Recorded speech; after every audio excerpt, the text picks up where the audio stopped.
Joshuwa, that leader of the Israel people. What legend story in that man named Joshua, who been working man that old man named Moses. Long time God been that all Israel people him gotta give it out about that country called Canaan. And when Moses been die, God been picking up Joshua, digging place Moses. And Joshua now been digging that about Israel people that country where God been give it out about. Chapter 1. God been picking up Joshua. All right, Pamba, that special one working man of God named Moses been die. And after Yahweh, the trouble of God been talking to Joshua, that working man of Moses. Joshua been son of one old man named Nun. While God been talking to Joshua, man working man Moses been dying now. While you and all Israel people gotta make him ready bara. To me him up gotta cross him the Jordan River and come out lang that country where I gotta give it him up. I've been done Moses, every country where him up put him up foot, while that ground now I gotta give it him up. That boundary belong that country belong him up gotta start from the desert country. And from there him gotta go Sangoran way, long that saltwater go to Mediterranean. And from there him gotta go right up long that hill country, called Lebanon. And from there, him gotta go sunrise way, along that Euphrates River, right around along that country, along that lot people, called Hittite people. While you, Joshua, no matter how long you gotta get in Libera, but still, nobody can stop him you and beat him you. To me, I gotta get and got him you all the time, just like I've been getting got Moses. I can go and leave him you. While you gotta get strong butter and no more braden. You na gotta dig him or Israel people lang that country who have been promised lang your grandfather about Bastam. You gotta get strong bala and no more braden. And you gotta make sure you're a bull more that law when man working man Moses been give it lang you. If you no leave him all that law, and if you do it lang that law, well you gotta win all the way, no matter where you go. You gotta already read him that book. Got all the law lang all the people. And you got all the jing about everything there lang that book. Daytime and nighttime, you got a jing about that law. And you got a bull that law probably way all the time. And if you do it lang that law, well you got to win lang everything. While you hearing me probably way na, me na Yahweh, and me na daram but you lang a jiran strong bara, and no more braden. To me, I got a jiran got a mule no matter where you go. Like that, not God been talking to Joshua. All the Israel people been get ready bring across him the Jordan River. From there, Joshua been darim all the boss one that Israel people. He been talk. He must pull on every camp and darim all the people bring make him all the ready. To me, 3 days time, we gotta cross him the Jordan River and go along that country where Yahweh been give it long away. After night, Joshua been talk along all the Israel people from the 3 brother clan, called Reuben, Gad, and Manasseh. You must think about now when Moses that working man belong God been darim him up. Yahweh gotta give it him up that country this side along that Jordan River. And yeah, now you must gotta get on. All the wife, and all the beginning and all the bully bring him up, gotta get and again Bastam. But all the soldier bring him up, gotta cross him that river, leader along that natural clan. And they gotta get and ready, bring a fight, bring album about, get him out of country that side.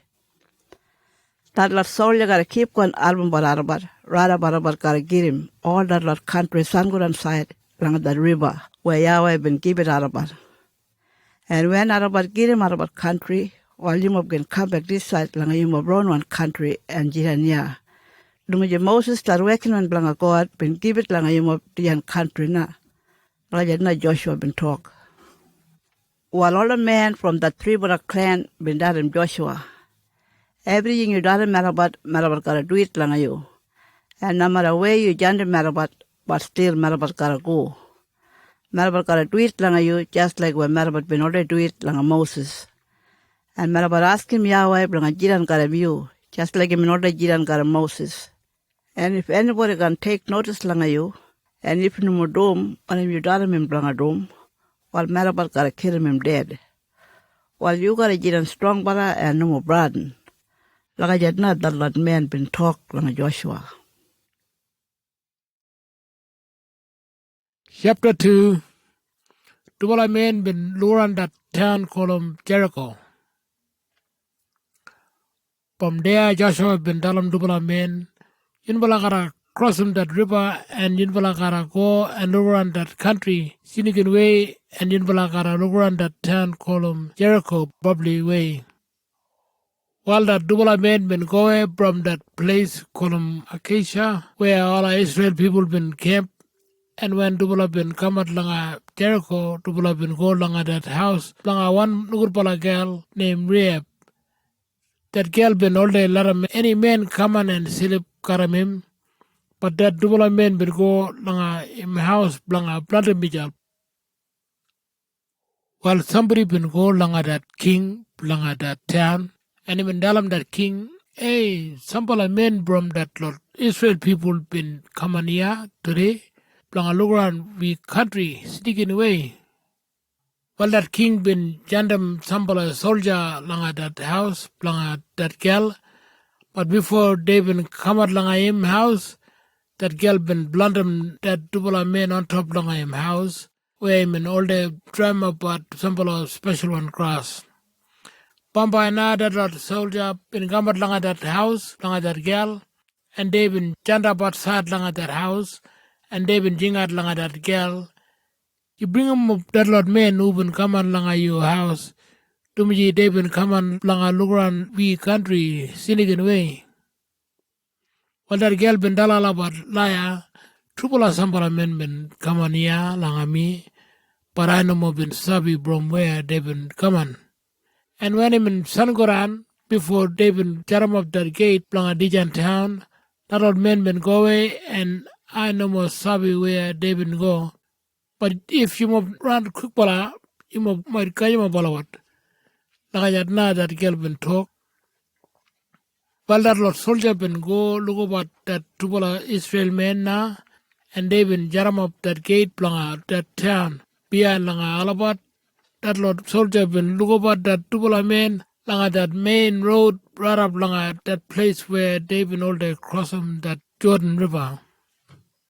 But that double men been still there langa that town. Double been want to sleep on top langa that house langa that girl. But before double been sleep, that girl been go up and even talk langa double. Asabi yawa that double God been keep it him of Dijan country, and everybody here they all bright and bubbly way langa all him of Israel people. Malabat been hearing that news where you have been going from Egypt. And yeah, I've been drum up that water, blanga, let them you cross them that salt water called Red Sea. And Malabat been eating that news too, where you have been beating all that lot Amorite people that side langa that Jordan River, and you have been killing dead that Tubala man named Zion, and all been Jiran King blanga that lot people. While when Malabat been eating that lot news, Malabat been all bright and bubbly way. Namji Yahweh him that triple one God. Only him na that triple one God and him na boss on top langa heaven and here langa Dijan ground do. Well, Yunbala gara make him promise langa me I've been kind langa Yunbala and Yunbala gara kind langa me and my family all about do. Yunbala gara think about my daddy and my mommy and my brother and sister and all of family blanga all about. And Yunbala can let me and my family all about die. That promise na Yunbala gara make him langa me, and Yunbala gara save him all about, and Yunbala gara give it me something langa jiran prove bulijim I can believe langa Yunbala. Langa na that girl been talk langa that Dubala Israel men. While that Dubala men been talk, Yunbala make him that promise langa you, and if anything happen langa you up, while Minbala gara die do. If you no more dalam anybody what for Minbala been come on ya langa Dijan town, while Minbala gara keep him that promise. And when Yahweh gotta give it Malabat Dijan country, well Malabar gotta think about you and you family Alabat. And Malabar gotta look after you more like na to develop talk. Well big one wall been jiran all around like that town and that house like that girl been joined up like that wall. And that girl been put down that double man outside like that wall, got him rope from him window. And when him in Burumdan Dubala, him talk, in Bala left to go and land him up along that hill country. That Lord soldier can find him in Bala there. But in Bala got a jiran there 3 days, right up that Lord soldier come back here along a Dijan town. And when they come back, in Bala can keep going. While that Dubala man been talk, Minbala gotta keep him that promise where Minbala been make him karam you. But you irim Minbala na, when Melabot come back langa Dijan town, you gotta dig him Dijan red one string and tie him up him langa that window where you been put him down Minbala.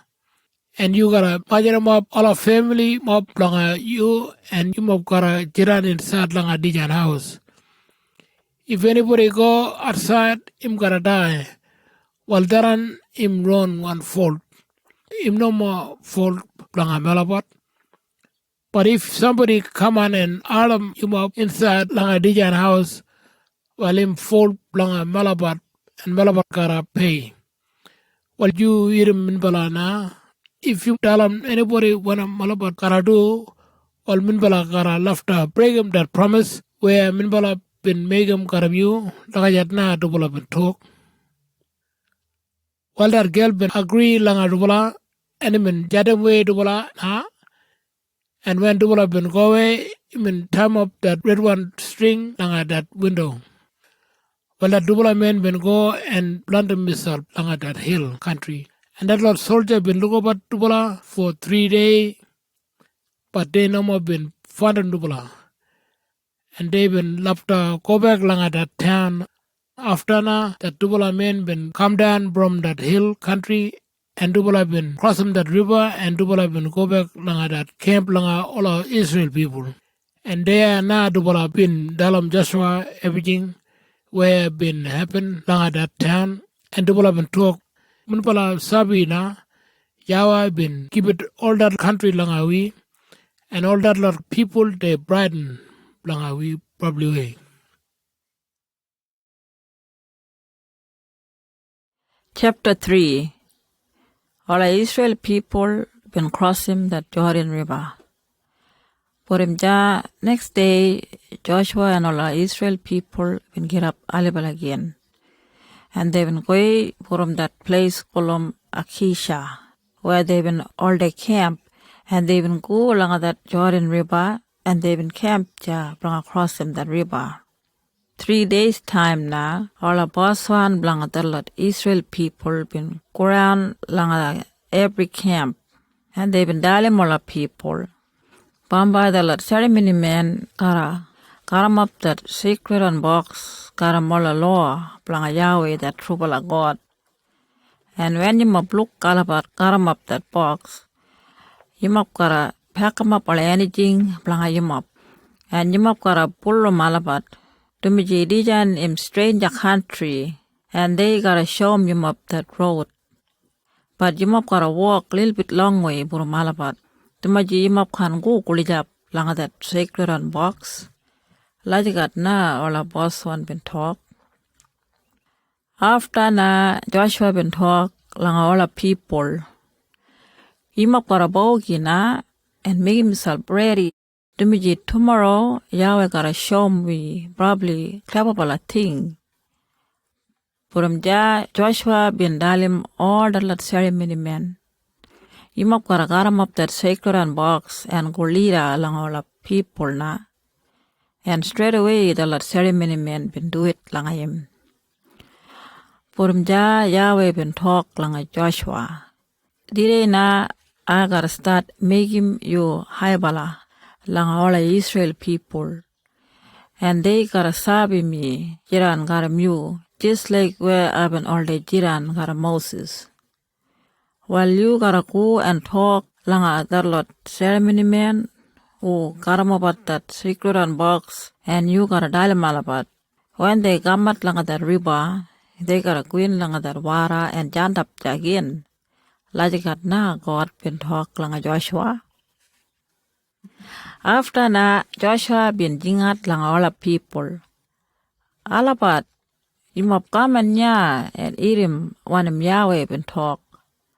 Imop got all sabi, God im jiran garam imop, and imop got sabi im laibala, im namadet pala, and imop got sabi im boss planga everything. Tumiji that sacred and box planga im got golira langa imop, langa that Jordan River. And when we go langa that country, God got a hand me all the tribe, o jiran bat Jagolom, Canaanite, Hittite, Hivite, Parasite, Girgashite, Amorite, and Jebusite. While Yimokara picking at 12 bala men, one bala from every clan blangawi. And when the ceremony men o karam up that sacred and box, puro malbar foot inside langa that wara gotta stop straight away and him up himself one side. Lajikat na Joshua been talk. Purim ja all the Israel people been pack 'em up or anything blang alabat. And the ceremony men been got 'em up that sacred and box and they been go leader lang all the people.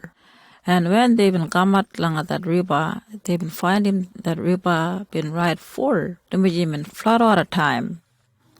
Well, no matter that river been full, but still the ceremony men been burmal but foot inside lang that water. And straight away that water been stopped and all the water been hip up misal one side. Irap way. Right up lang one town gulum Adam. Kulijap lang one place gulum Seratan.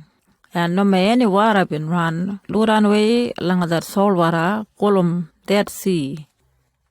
Well, the Israel people been crossing that river, Kulijap langa the town golom Jericho.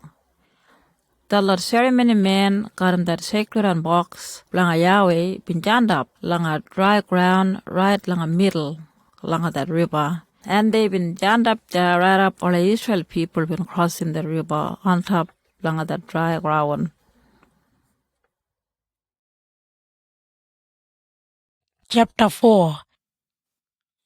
Well, when all the Lord people been crossing Niger side along the river, Yahweh the trouble of God been telling Joshua, you gotta pick him at 12 bala men now, one bala from every Israel clan, and you gotta tell him all about they gotta go back along the middle along the river, and they gotta catch him 12 bala stone from Jagin where that Lord ceremony men been jammed up, and they gotta cut him up the Lord stone and make him all about jammed up where him up gotta camp tonight.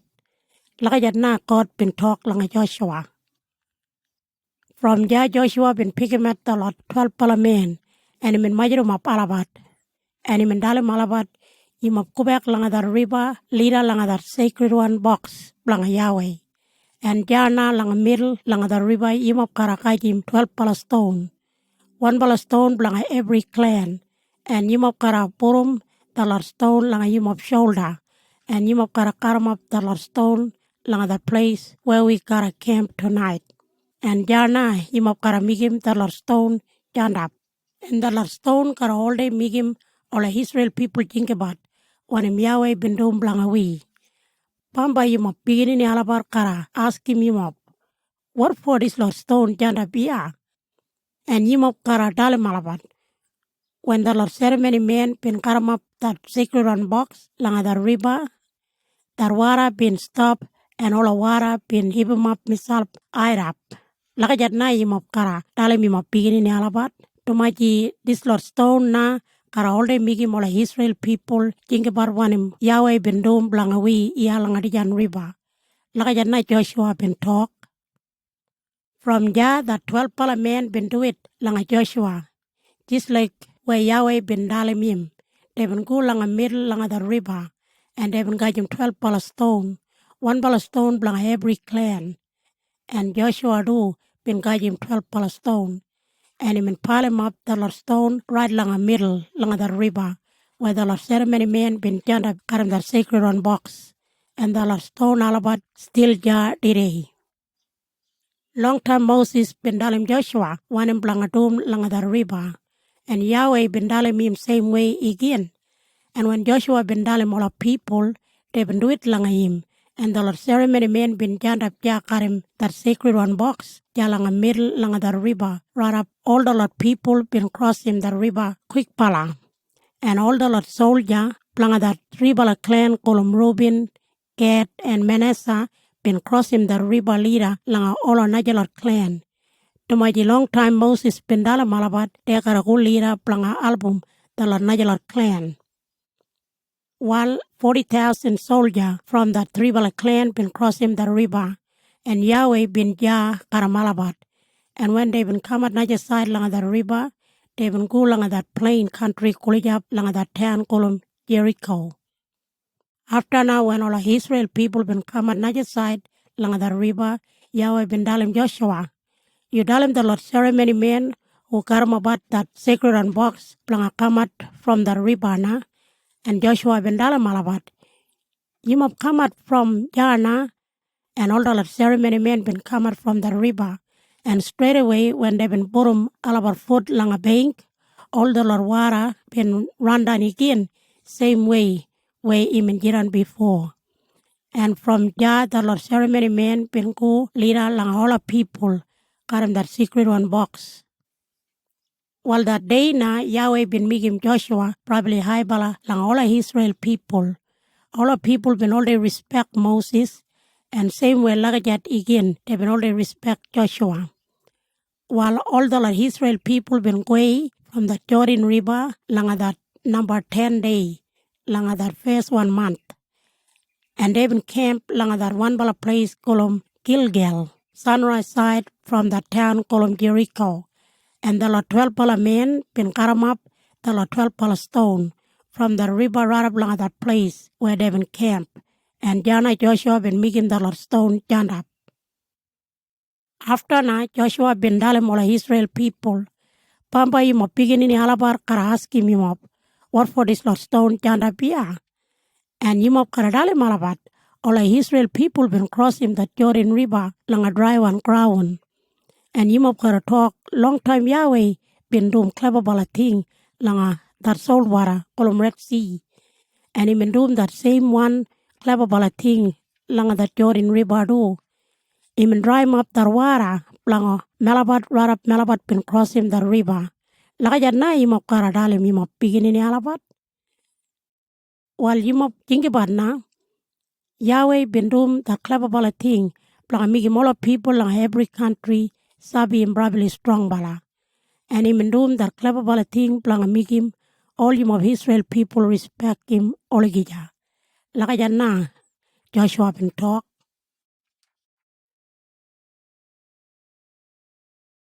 Chapter 5. While from Jah that news where Yahweh the trouble of God been drying up the Jordan River, been spread out everywhere.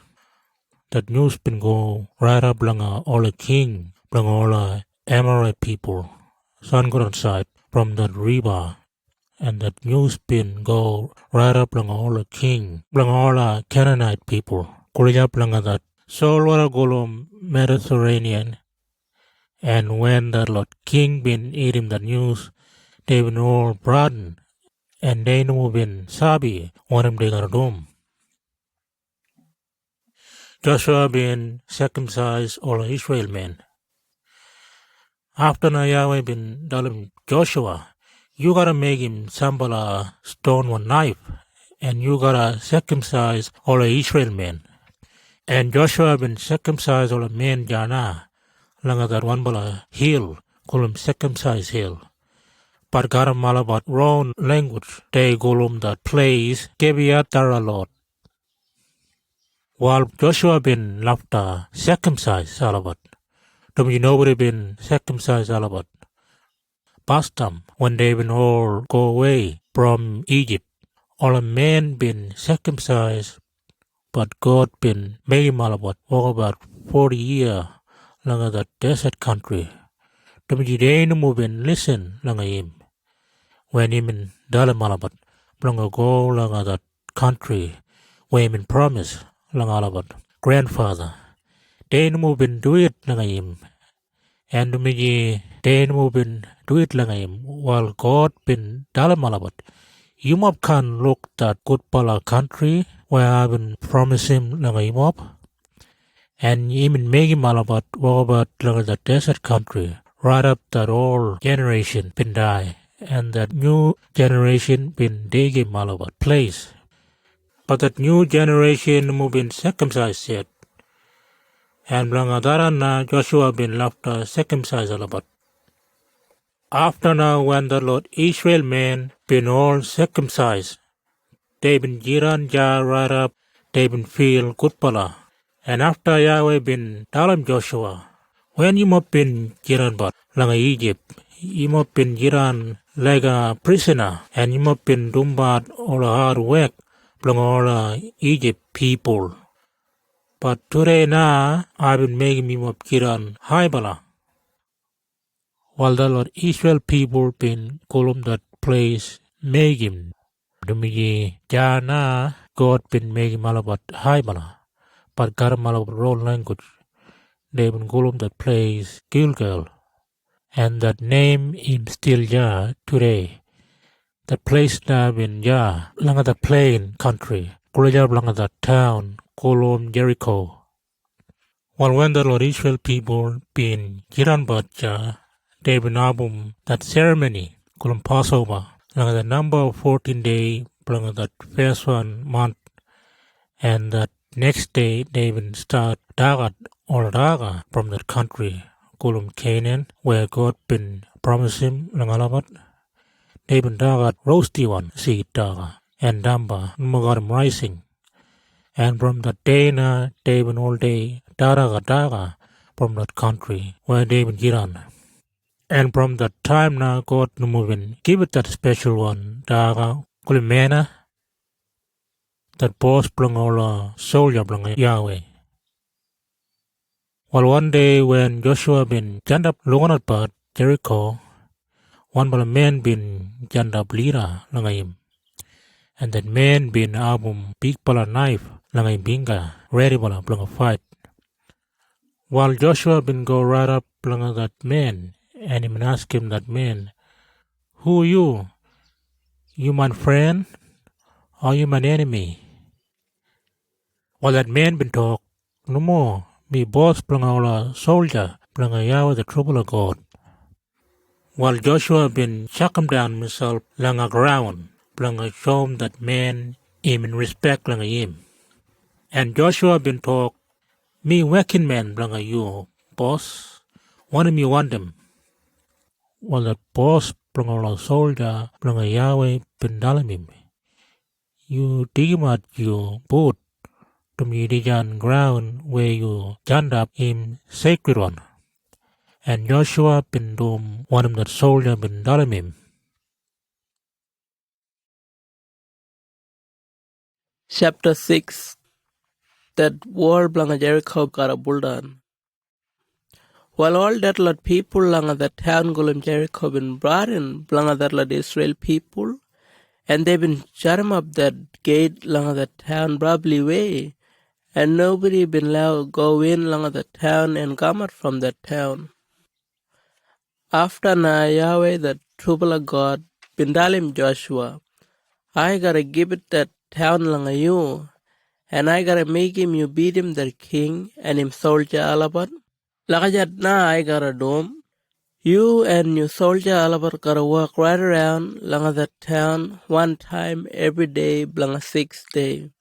And some ceremony man gotta go carry him up, carry him that sacred one box, carry moral law, and 7 ceremony men gotta go lead along that sacred one box. And that 7 ceremony men gotta all carry him up nane good horn. And long that number 7 day, you and your soldier alabat and all that ceremony men gotta walk right around long that town 7 times. And same time, that ceremony men gotta blow him that horn, hot pala. After when you must beat him that ceremony man blow him that horn little bit long time, All soldier gara jinga ratpala, and straight away that wall blanga that town gara buldan. And after all soldier gara go up langa that hill, and they gotta go in straight in langa that town. Lakajatna Yahweh bin dalim Joshua. From Joshua bin jingat langa that lot ceremony man. And when they been gamal langa him in dalim malabad. Yumap kara karamap that sacred one box blanga Yahweh.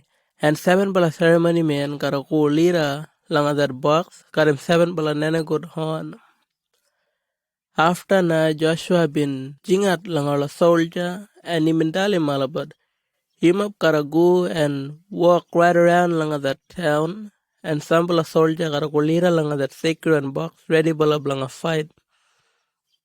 While when Joshua bin it talk langa alabat, the lot ceremony man bin got him up that sacred box, and the lot 7 bala ceremony man got him that lot nenekor horn bin go lira langa that box, and all a soldier bin karamat misal.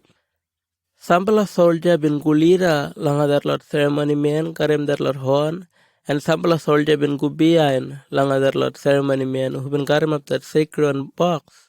And all the time where they been walk around langa that town, that lot ceremony man bin blown that lot horn. All a soldier no more bin jingat yet. To me Joshua bin dalim malabat no more blanga jingat right up im kar dalim malabat.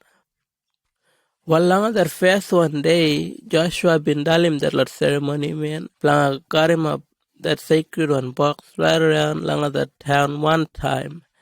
And him dalim that lot soldier, no more blanga jingat, and they been doom one him dalim alabat. And after they been all go back langa alabat camp. Next day na Joshua bin get up alibala, and all that lot ceremony man and soldier been walk right around langa that town same way again. Sambala soldier bin gulira langa that lot ceremony man karim that lot nenagot horn, and that lot ceremony man karim that sacred box blanga Yahweh bin gaman bien langa alabat, and all another soldier bin gaman bien langa that sacred box, and all the way where they been walk around langa the town, the lot ceremony man been all day blown that lot horn. They been go right around langa that town one time, and after they been go back langa alabar camp. Lagajat na they been dumbat right up langa that number 6 day. While when that number 7 day been come on, they been all get up alibala again, and they been walk right around langa that town same way again. But this time they been walk right around langa that town 7 time, and langa that last one time that lot ceremony man been ready blanga blom that lot nenagur horn hat palana, and Joshua bin dalim or a soldier yumap jinga rat pala do to me Yahweh bin give it dijan town langa yumap. We gotta burn him up everything langa dijan town to me him just like we gotta give it langa Yahweh. But that girl named Rahab and all the people ja inside langa him house gotta jiran laibala. Dumiji min look after him, but the double a man blung away. While nobody no more allow kaji managing from the town, to me everything blung a God. And if anybody kaji managing, they gotta make him biggest trouble blung away. Him of Sabi, we gotta burn him up everything, but no more all of gold and silver and copper and iron. All that lot thing na you must gotta bring him up langa all ceremony man blanga Yusuf blanga Yahweh. Lakajat na Joshua bin talk. After na the lot ceremony man been blown the lot nenakur horn hat pala, and when all a soldier been hit him that lot horn, they been jing a hat pala do, and straight away the wall blanga the town been buldan, and all a soldier been go up blanga that hill, and they been going straight in langa that town. And they been killing everybody there karim alabat knife, and they been killing all animal blang alabat too. After na Joshua bin dalim that double man who been lowering that town bastam, in bala gulanga that house blanga that girl, and in bala bring him up him, and in family alabat just like where in bala been making promise langa him. While the double man been guna, and Dubla bin kajim that girl, karim him daddy and mommy, and him braja alabat, and all another family blanga him. And Dubala been Dagim, about all lot long way from the town. And they been camp one side along that place where all the Israel people been camped. After now, a soldier been bottom up that town, got him all anything. But they no been bottom up all that lot anything, got him gold and silver and copper and iron. To me, they been taking all that lot thing lang all a ceremony man, blang Yusum blang Yahweh. Well, nobody from the town been jiran laibala na. Only the girl and his family all about been jiran laibala. Joshua been ladim all about jiran laibala. To me, the girl been look after him, but the tubala man who been cool and the town bust them. And from that time na, that lot family blanga that girl been all day jiran karim all Israel people. Well, when they would burn up the town, Joshua been given warning lang everybody. If anybody build him up dijan wall blanga dijan town again, well Yahweh gotta punish him. That man where him gotta burum that first one stone langa dijan wall, him gotta lodge him in first one son. And that man where him gotta make him jump up that last one stone blanga dijan gate, him gotta lodge him in last one son. Well, everybody langa their country beneath him that story blanga Joshua, where him jiran haibal a man and Yahweh been jiran karim him all the time.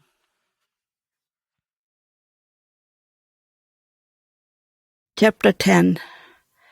Joshua been beating all Amorite people. While that king blanga Jerusalem been named Adonisedek, and he been eating that news where Joshua been beating him up that king and all the people langa that town called Ai. Same way like he been beating him up all the people langa Jericho. And King Adonisedek been eating that news too, where Joshua been making promise got all the people from Gibeon, and he been lying about Jiran got all the Israel people. And when all the people in Jerusalem been eating that news, they been broadening them a little bit. To me, Gibeon been probably big one town. I mean, more big one than all another town where the king been all the Jiran. And even more big one than that town called Ai do. And a lot of probably good one soldier been all the Jiran ja, like Gibeon. While King Adonisedek been jandem word, like that another former king, like that Amorite people. Min jandem wed langa King Hoham, langa that town called Hebron, and langa King Piram, langa that town called Jarmuth, and langa King Japhia, langa that town called Lachish, and langa King Dabia, langa that town called Eglan. Langa that lot forward king name and talk. Imap got a majorum of misal, and album me fight langa all that lot people, langa that town called Gibeon. To me, they will make him Joshua and all the Israel people make him promise Karamarabat. From there, that 5 para Amorite king been joining him up all the soldier blang Arabat. And they been go lang a Gibeon, blang a fight lang all the people there. What that Gibeon people been joining word lang a Joshua, there lang that place called Gilgal, where him in all the camp. They been talk, boss, you gotta come and quick and save him Arabat. To me, all the Amorite people from that hill country been joined up, and they've been coming here now, and they got to fight like a Marabat. Well, you got to come and album Marabat. To me, you got a lot of Marabat fight, myself. Well, straight away, Joshua been measuring up all the good one soldier bring him, and been measuring up all another soldier bring him do, and they've been all good like that town. And Yahweh, the true of God, been telling Joshua, you got brought like that Amorite people. To me, I gotta make him you beat him Arabat, and nobody can beat him you. While that Israel soldier been walk all night from Arabat camp right up along that town. And that Amorite soldier, and we've been sorry that Israel soldier been coming up. And when they've been coming there, straight away they've been fight like that Amorite soldier. And Yahweh been making that Amorite soldier broaden. And then we've been sorry what him blanga do. And all the Israel soldier been beat him Arabat probably way, along that town. Or that Israel soldier been keep on fighting like that Amorite soldier. And they've been riding up Arabat right up like one bar of town called Veteran. Like one bar of jump up like that hill country. And they've been riding up Arabat right up like that two town called Asaka and Mikara, like that plain country. All the way they've been riding up Arabat and killing about Arabat.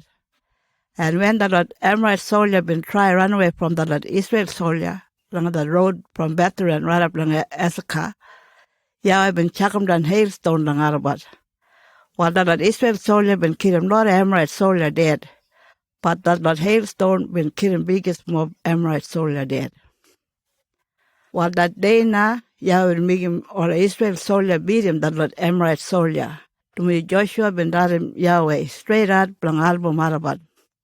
All the Lord Israel soldier been janda pat jalunat lang Joshua, and Joshua been darim the sun lang the sky. Sun, you gotta stop right lang the middle, on top lang the town kulum Gibeon. And the sun been stopped, and bulum ja, Joshua been darim that moon. Moon, you gotta stop jagin, on top lang that place kulum Ajaland Valley. And that moon been stopped jagin. That sun and that moon been stopped ja right up the Lord Israel soldier been beat him or Amorite soldier. True that sun been stopped right lang the middle lang the sky, and all that day that sun would been good on. Well, it would been happen like that before, and it would been happen like that after do. That day na Joshua been given order lang Yahweh, and he been doing one Joshua been asking him, and he been fight lang Israel. And after they've been writing down the story, la one bala book called Joshuwa. While after when Joshua and the Lord Israel soldier been beating all the Lord Amorite soldier, they've been go back lang about camp jar lang that place called Gilgal.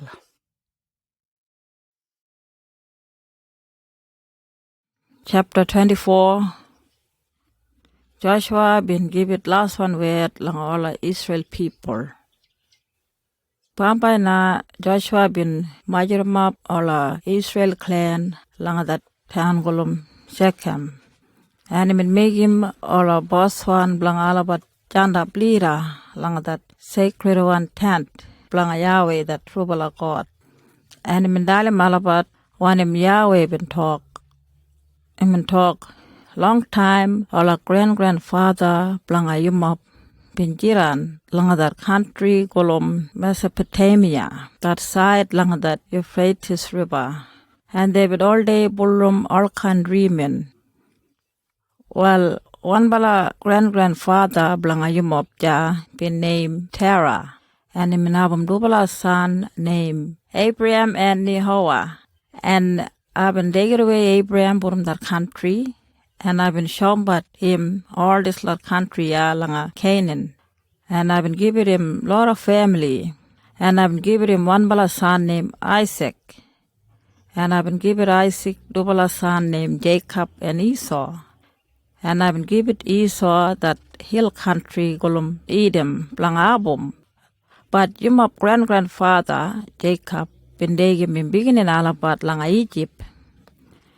Pambai na I've been done Moses and Aaron lang Egypt. And I will make him that let Egypt people have a lot of trouble. And after I've been taken away all of Israel people from that country. I've been taken away all our grandfather Blangayumop from that country, and all our Egypt soldier been run 'em up him up, got 'em all horses and buggy Blangalapat. But when your grandfather Alabat been gamat langa that soul waragolum Red Sea, they been jingat langa me blanga album Alabat. And I've been making that cloud jirandak pala right langa middle langa that lot Egypt soldier. And your grandfather Alabat. And after I've been making that soul warak abram up that lot soldier, and they been all drowned. Well, you all sabi that story. After you been jira a long time lang that desert country, and Burumja, I've been taking him up lang that country, sunrise side from that Jordan River, where all Amorite people been jiran, and they been fight lang him up. But I've been making him up win. When you been go lang Alabat country, I've been pinning him up the lot people, and you been take over Alabat country.